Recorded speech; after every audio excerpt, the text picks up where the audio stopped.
I want to welcome Teniqua Broughton to Soul Star Live. Thank you. I'm glad to be here today. Did I say it right? No, you did. I was like, you were so, did I say it? You said it right. It was fine. Teniqua Broughton. Well, because I have a unique first name as well, and it annoys me when people mispronounce it. Well, because I have a friend named Maja, and so I'm like, is it Kaja? Because hers is like Maja, and it is like that. So you're like nervous, you don't want to mess it up. Right, so I understand. So tell us a little bit about yourself. Absolutely. Are you from Arizona? I am not from Arizona. I am actually from Atlanta, Georgia. I always like to say I'm a Southern Belle. Okay. I've been in Arizona for about 22 years. I left Atlanta, Georgia when I finished high school to go to University of Kentucky on an athletic scholarship. And then came and finished up at Arizona State University. So I am a Sun Devil and a Wildcat, but not that Wildcat. The Wildcat in Kentucky. Okay. So my baseball cap that I'm wearing right now means nothing to you. No. Sun Devil for life. I have one of those caps too. It didn't go with the outfit. It actually does go with your outfit, so I will excuse you from wearing it today. That's okay. Okay. So, by the way, you're the executive director of State of Black Arizona. That's why you're here. Yes. We just want to establish that.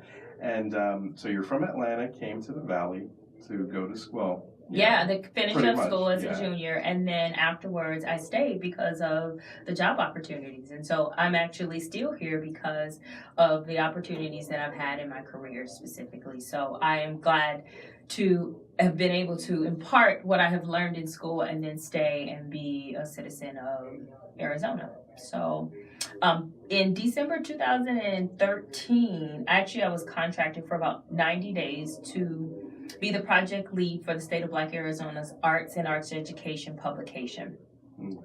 And with my background in nonprofit and fundraising, the advisory group at the time was looking to begin a transition as a 501c3. So during that 90 days, I was able to secure a significant gift that allowed me to stay in the role more full-time, which now has transitioned into executive director, and build the infrastructure of the organization. So in March 2015, the publication was released, and then in May 2015, we officially became an organization.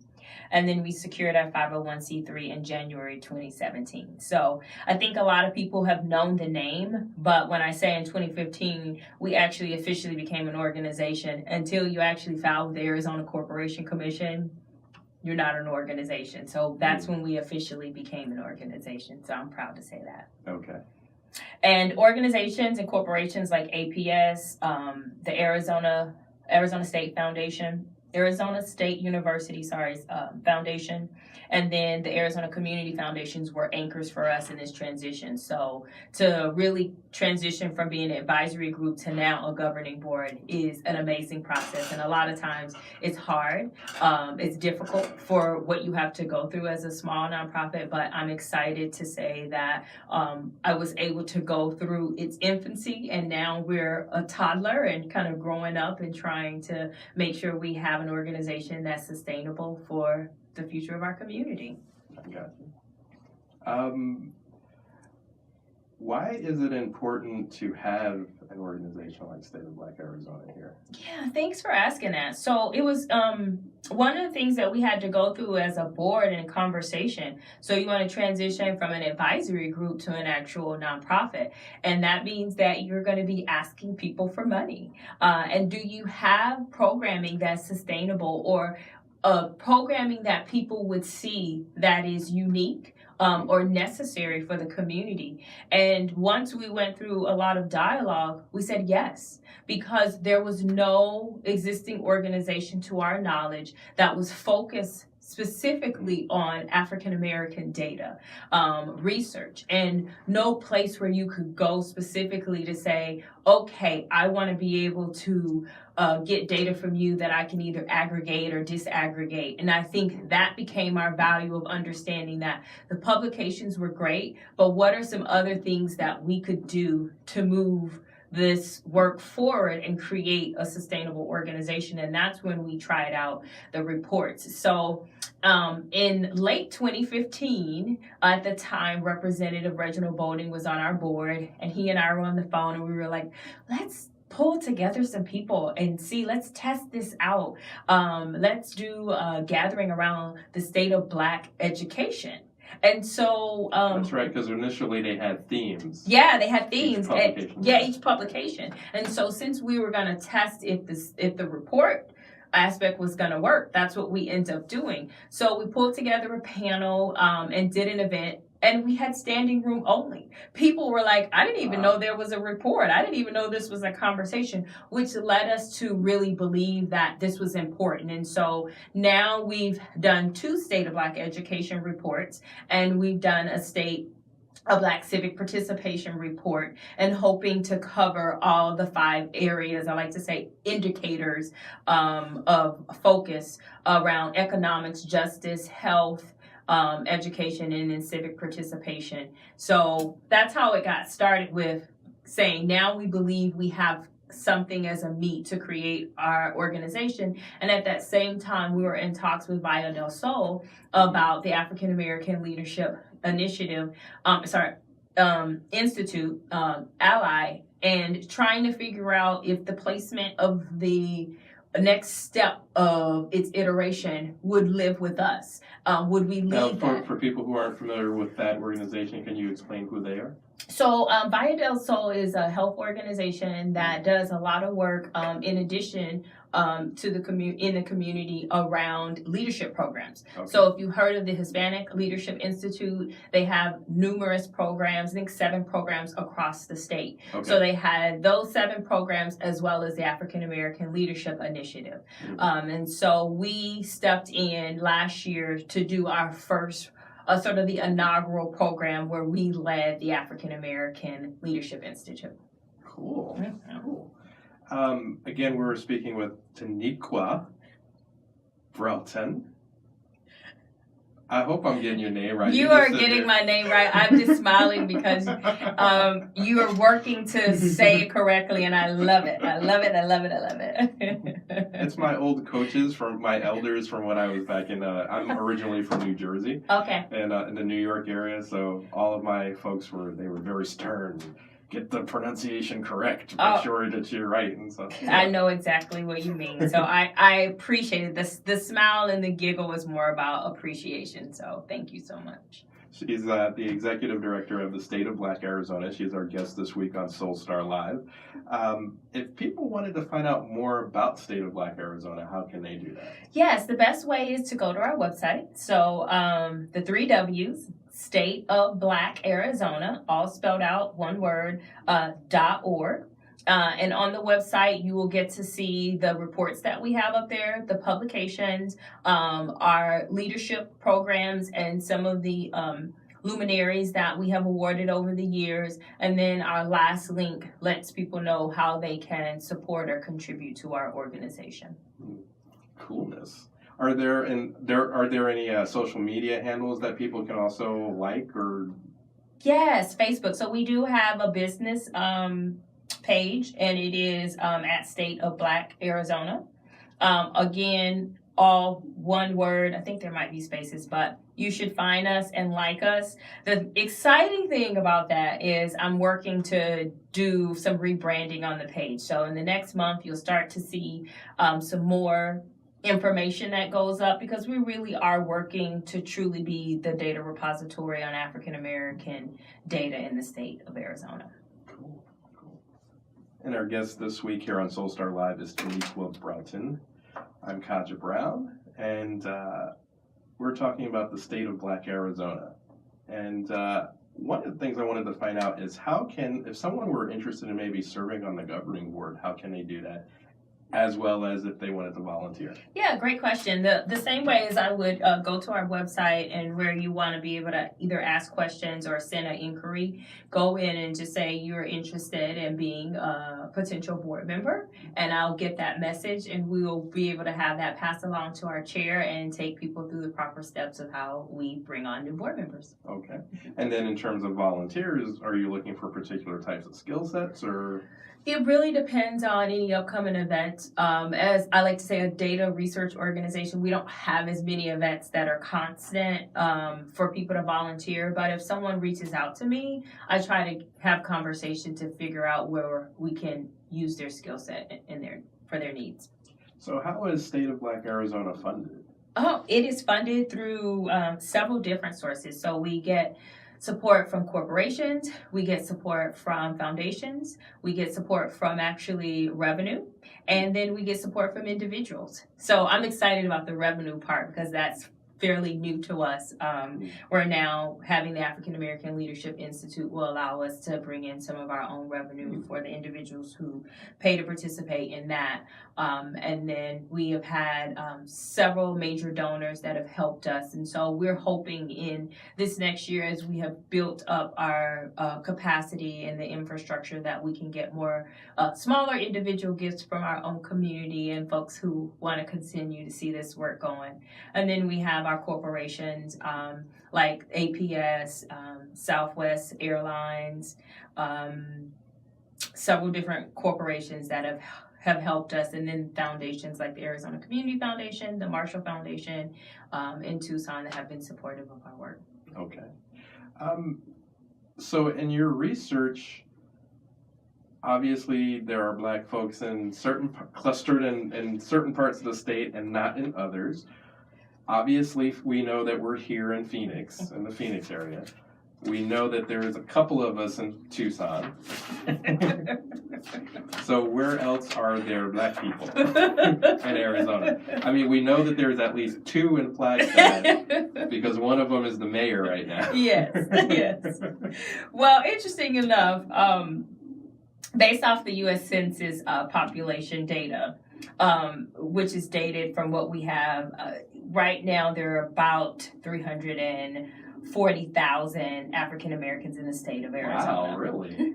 That's not a lot, though. That's enough to make a city, though. It is enough to make a city, but comparative to almost 6.9 million other, 6.9 million as the population, that's of only a little about 4.4% of the state. Of the state. I was about to say, I'm like, I know there's more than 6.9 million Black folks in the country. No. Just like Arizona. 3 million in Atlanta. Yes. Every time, like side story, one of my kid brothers lives in Atlanta. Okay. So when you said Atlanta, I was like, I bet she grew up in the West End. No, actually, I grew up in the Flat Shoals, Candler Road area. So I went to Cedar Grove High School. Okay. So that is my Well, he lives in the West End. Oh, okay. Everywhere I look, I was like, this is beautiful. Sorry. Well, when you land and you are there, there's definitely love. And I will say that makes you feel good about who you are. And it is okay that someone can speak to you without them thinking that you're trying to get their number or you're talking to them. Yes. But it is I mean, the brotherly, sisterly love. Except for the TSA agents. But I mean, I think that's across the country. I'm walking through the court and I'm like, are they really trying to teach me about Africa? Is that a Tanzania poster? Okay, well, sorry. we are interesting times. No, Kasha, that was a great little segment just to laugh. Laughter is good. So the Phoenix metro area has about 5%. Okay. So there are about 5% of us in Phoenix metro. In Pima County, which is Tucson. It's Tucson. There's about 5% as well. So really? That's why when you'll hear me say Where we worked. Are we? Yeah. So there's about 1 million folks in Tucson. So 5% of that. is us. Are we just like because whenever I go down there, I have to start the finger counting game. So it's very similar here, where we are spread out, and there are some concentrated areas. I like to say South Tucson, in my opinion, is where where you can find more African Americans. As they are here, there are schools specifically where the percentage is a little bit larger, so you will find that. Interesting also enough, Pinal County is not too far behind with the percentage. Yeah, they're close around about 4% of African Americans. So those are our three largest areas of African Americans. And then around 2 to 3%, we have a lot of African Americans in Yuma, Graham, Greenland, and Cochise. So Cochise, if you know Cochise. Where is Cochise County at? I forget. You don't know where Cochise is. Cochise one of the eastern counties? Okay, so I'm gonna show you this just so you can see, because it's right at the bottom. I know I haven't driven through it. No. So you've heard of Sierra Vista, correct? Yeah, see, I've not driven through this county yet. That's why. I've never been to this county. So they have a high percentage of African Americans there. They have the reservation base that is there also, which is a huge reason. And so in that particular city, the percentage is relatively high. So if you see based on our map where we have things guided out, most of African Americans are in the southern part of the state. Interesting. Mm-hmm. I thought that was interesting too. And I started looking at the number. South or something? I don't know. I was like, and in Coconino, which is Flagstaff, it is about 2% still. That's actually better than I thought it would be. Yeah, there are Black people in Flagstaff. So Yep. So considering half of that county is a reservation, I mean, hey. Oh, a good portion. If you haven't gone up there, and I went on a ride up there just to kind of drive through what I was going to. I forgot the city I was going to. It was about 3.5 hours. For some reason, it's dropped out of my head. And I never realized how much land there was, how much reservation land there was specifically. So yes, I think a lot of the African Americans are at the university, and there are folks who have historically stayed around there. But yeah, the percentage against their population is about 2% as well. Now, when I was in Flagstaff, I didn't have to play the finger number game. I saw enough of us, but I was, like you said, near NAU. So we also say sort of, when I've spent time up in Flagstaff, it's sort of the southern Flagstaff area where you'll see more African Americans. So it is. You're seeing a pattern of South happening. So, yes. Interesting. Once again, tell us how we can access these reports here. Yeah, so if you go to 3Ws, State of Black Arizona, oneword.org, go to our website, click and look at the top link. Under reports, you'll see a drop down that has education and civic participation. Those are only the 2 reports that we've done. You click on them, you're able to access the link and all the resources that we have available with them. So what are you most proud of? What's the accomplishment that you guys have done that makes you smile? Oh, well, what makes me smile right now is we released our State of Black Civic Participation Report in December of last year, and the report was aimed at highlighting the gaps of voter participation and civic leadership in Arizona. And so across the state, based off the U.S. Census data, we found that more than 50% of African Americans were not registered to vote or not voting. And this percentage is not necessarily mainly contribute to disenfranchised individuals. So when I say disenfranchised individuals, those who are incarcerated, who have lost their rights. So there's still a lot of opportunity for those who can register to vote and who are registered to vote to be able to vote. So this year we've actually partnered with a few action planning organizations to disseminate our data and create action in our community. So for example, we're partnering with the Young African American Caucus to host a civic participation conference aimed at increasing millennials' voting participation. So that actually will get announced in August. So look out for the announcement. It's actually going to be really exciting. It's not going to be a lot of talking heads. It's going to be really fun. I don't want to give it away because really there's been a group of millennials who have been planning this, but it will be action-packed, full of excitement to get people to vote. And our focus is with our conference at that time, the general election, because when those ballots get out, we want people to vote right then and take it on down there and vote. This is Soul Star Live. If somebody wanted to reach out to you or find out more about State of Black Arizona, how can they do that? Again, the website, 3Ws, the State of Black Arizona, all one word, .org. And then, too, I'll share a little bit about what our organization does and what it benefits to the community. So the State of Black Arizona creates a platform for the synthesis of data, demographics, and research that inform the community on the status of African Americans in Arizona. So we talked about the two concentrated communities that we work in, which is Maricopa, that Phoenix metro area, and then Pima, which is Tucson. So we are in those two counties.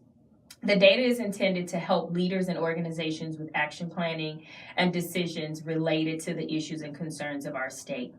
So we execute our mission by providing reports, publication, and leadership. So I talked a little bit about the reports in one of the other segments where it really is about identifying a public issue or concern that is specific to African Americans. So the focus could be economics, education, civic participation, health, or justice. So I'll share a little bit about one of those that we just put out recently. And then the publications are those full-lived narratives. I like to say about 70, 80 pages of really great reading that you want to sit down and find out more about a particular issue important to African Americans. It is one of the hallmarks of our work that serves as a historical record for African American contributions in the state. And then last, I talked a little bit about the African American Leadership Institute, which promotes the development of African Americans in leadership roles. It's a series on principle, networking, resources, education, and advocacy on leadership issues that impact our community.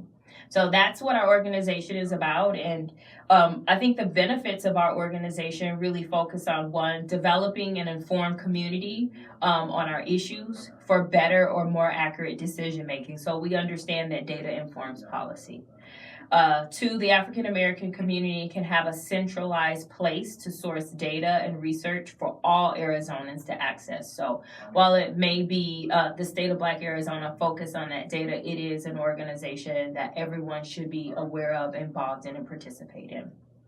And then the last is we want to become the premier data repository for African American data. So when you come here and you think about where do I find out that data, you begin to say our name. And that is one of the things that our vision is that we would be able to provide, and it's a benefit.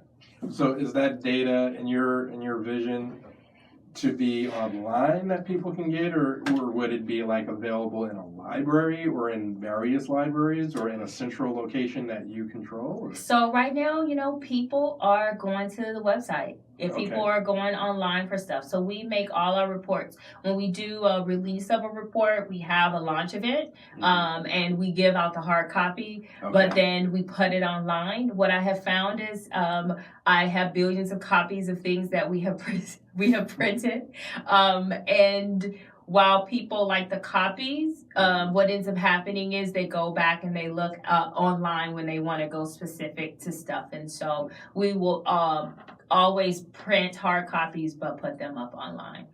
What specific data do you guys do a lot of research on? Right now, so the most part, I would say in the last 2 years, we've done mostly on education. So we did one, the State of Black Education. Our first one was heavily focused on educational attainment and showing citizens that African American kids are not prepared from high school to be able to go into a 4-year university. So our data showed that 7 out of 10 African American kids were not college bound based off of their graduation. Were the kids coming from a particular school district or area, or? Well, what we found in the data specifically is that the kids weren't taking the right classes. Okay. So they took the classes to graduate. Mm-hmm. So if you graduated, your mom's like, my baby graduated, this is exciting. And then you want to understand, what do you mean my baby has to take all these other classes at the community college before they can go to ASU or U of A? Well, that's where the challenges are, where they're not either taking enough math or the correct math to be able to be college bound for those requirements. So that was our first report. And 7 out of 10 means that 3 are eligible and ready, but are those 3 going? Do they have scholarships? Do they have the funding to go? So that becomes then thinking about, out of the whole 10, how prepared are we?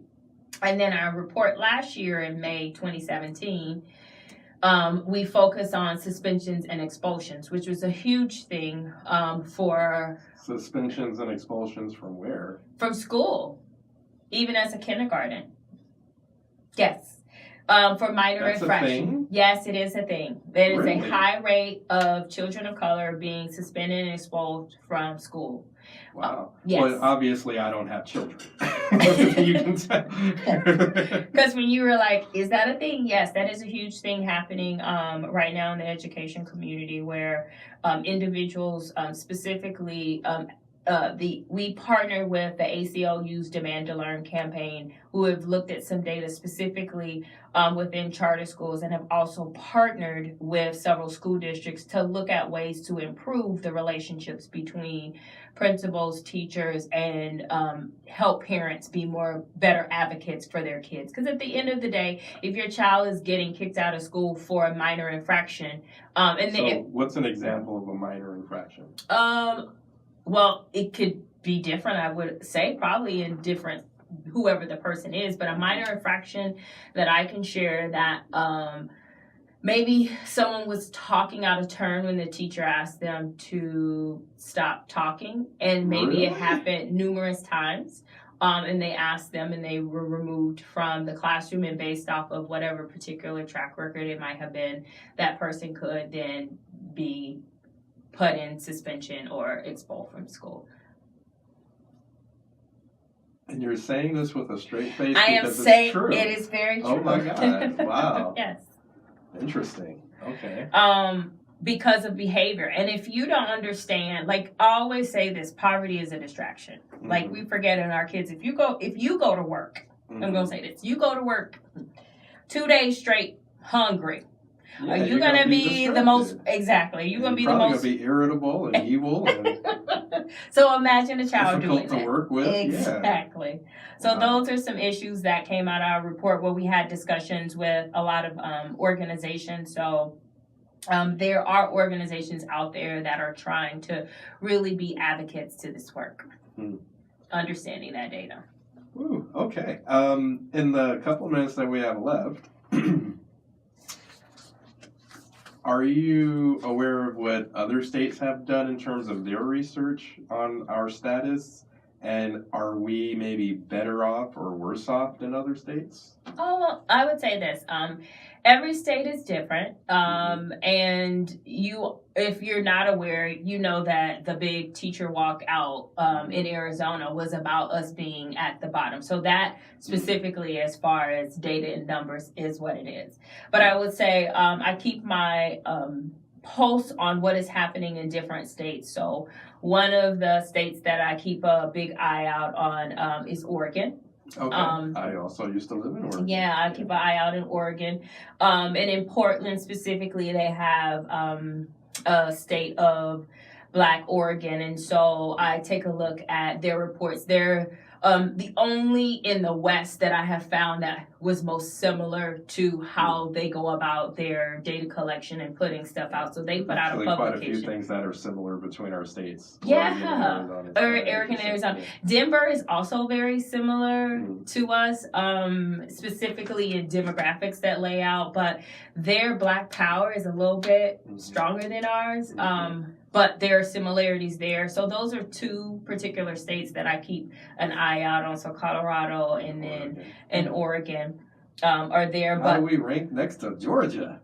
You know what? I don't know, because specifically I try to look at states and or urban leagues that are doing this work, because that is like, how can I compare apples to oranges? So those states have entities that are similar in how we do our work, and so I'm able to look at what they're doing and have conversation. And so, for example, in Oregon, having a conversation about them moving a piece of legislation forward around African American achievement was something that I got to learn about. So we're doing reports, but then they were able to get a piece of legislation. So we're working sort of in two different parallels, but we learn from each other on how something that we did could benefit something that they need to do as a next step from them being able to get this piece of legislation with money that was attached to it for achievement. We're going to go over slightly, but I want to ask a follow-up question since you mentioned that.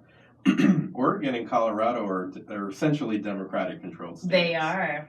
Do you see which party controls the power as being part of the reasons why the education system may or may not be hostile to Black youth, or? I will say that what I have found in my research with both of those states is who they work with has been a key component of how they've been able to move the opportunities forward. And so when I think about Colorado, they have a lot of former legislators who are still in positions or opportunities to create power plays for us, which would help move things forward. And then in Portland, I think they have a lot of support with players at the table who want to see it happen. And again, it could be the party. If not, I can't specifically make that analysis, but I would say that it's nice to know that when you think about a piece of legislation that's been passed that has money to focus on African American achievement, that's something that I would want to see specifically in Arizona. Well, darn it, we're out of time. I know, and I had so much more to talk about. Well, you're going to have to come back on a future episode of Soul Star Live. But thank you so much for being here, Teniqua Broughton. Thank you, And you're the Executive Director of the State of Black Arizona. And one last time, how can we stay connected to you guys? Again, the 3 W's, the State of Black Arizona, all one word, .org. Please check out the website. Also, you can like us on Facebook at State of Black Arizona.